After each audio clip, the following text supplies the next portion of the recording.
What is stress? Understanding the psychology of stress, causes, symptoms, and healthy coping strategies. Have you ever noticed your heart racing before an important exam, job interview, or presentation? Have you ever struggled to sleep because you couldn't stop thinking about tomorrow's responsibilities? Or perhaps you felt physically exhausted after weeks of balancing work, studies, family responsibilities, and daily challenges. These are experiences that many of us can relate to. They're all examples of stress. Stress is one of the most common psychological experiences, affecting people of every age, culture, and profession.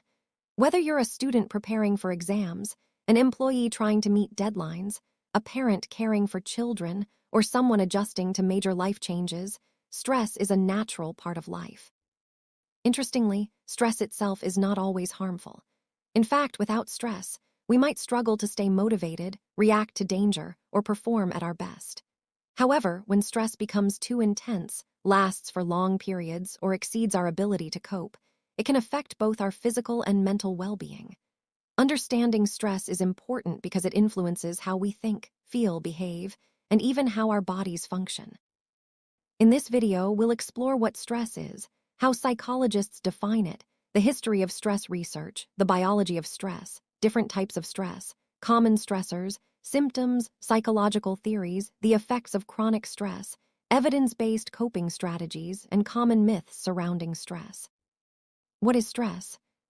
Psychologists generally define stress as the body's physical and psychological response to demands or challenges that require adjustment. These demands are often called stressors. Stressors can be external, such as exams, financial problems, relationship conflicts, or workplace deadlines. They can also be internal, such as perfectionism, self-doubt, unrealistic expectations, or persistent worrying. Stress is not simply an emotion. It is a complex interaction between our thoughts, emotions, behaviors, and biological systems. For example, imagine two students preparing for the same examination. One student views the exam as an opportunity to demonstrate what they have learned. The other student views the exam as a threat and worries constantly about failure. Although both students face the same exam, they may experience very different levels of stress. This highlights an important idea in psychology.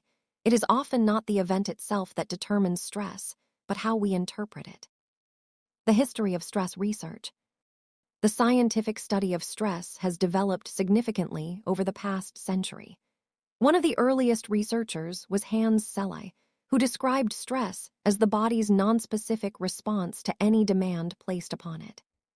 He introduced the concept of the general adaptation syndrome, GAS, which explains how the body responds to prolonged stress.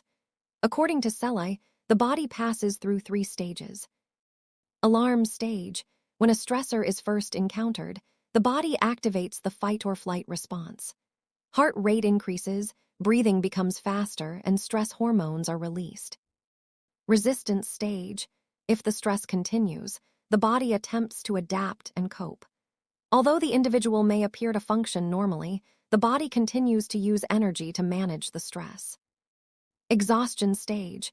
When stress continues for too long without adequate recovery, physical and psychological resources become depleted.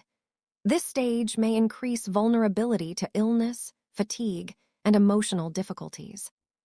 Later, psychologist Richard Lazarus proposed that stress is not determined solely by events themselves, but also by how individuals evaluate those events and their available coping resources. His theory shifted the focus from the event to the individual's perception. Types of stress. Not all stress is the same. Acute stress. This is short-term stress resulting from immediate challenges.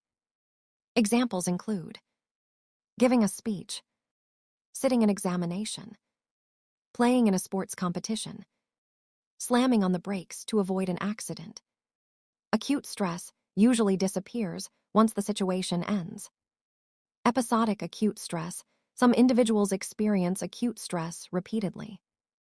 For example, people who constantly rush, take on too many responsibilities, or frequently worry about upcoming events may experience recurring episodes of stress. Chronic stress. Chronic stress persists over weeks, months, or even years. Examples include long-term financial difficulties, ongoing workplace stress, caring for a family member with a chronic illness, living in an unsafe environment, persistent relationship conflict. Chronic stress is the form most strongly associated with negative health outcomes. What happens in the brain and body? Stress begins in the brain. When we perceive a threat or challenge, the amygdala evaluates emotional significance and sends signals to the hypothalamus, which activates the body's stress response systems. The sympathetic nervous system prepares the body for action by releasing adrenaline. As a result, heart rate increases, breathing becomes faster, blood pressure rises, muscles become tense, blood flow shifts toward major muscles, digestion temporarily slows. This response is commonly known as the fight, flight, or freeze response. If the stressful situation continues, another system called the HPA axis, hypothalamic pituitary adrenal axis, releases cortisol. Cortisol helps provide the body with energy by increasing blood glucose and supporting continued alertness. While cortisol is essential for survival, chronically elevated cortisol levels may contribute to sleep disturbances, reduced concentration, weakened immune function, memory difficulties, and emotional problems. The stress response is designed to protect us during short-term challenges, not to remain activated continuously. Common causes of stress. Stress can arise from many aspects of everyday life. Examples include academic stress, exams, assignments, academic expectations, workplace stress, heavy workload, tight deadlines, poor work-life balance, job insecurity, financial stress, debt, rising living costs, unexpected expenses, relationship stress, family conflict, friendship difficulties, divorce or separation, health-related stress, chronic illness, caring for a loved one, medical uncertainty, major life changes. Even positive events can be stressful. Examples include marriage, starting university, becoming a parent, moving to a new city, beginning a new job. These situations require adaptation, which can create stress even when the changes are positive. Signs and symptoms of stress. Stress affects multiple areas of functioning. Physical symptoms: headaches, muscle tension, fatigue, sleep difficulties, digestive problems, rapid heartbeat. Emotional symptoms: irritability, anxiety, feeling overwhelmed, mood swings.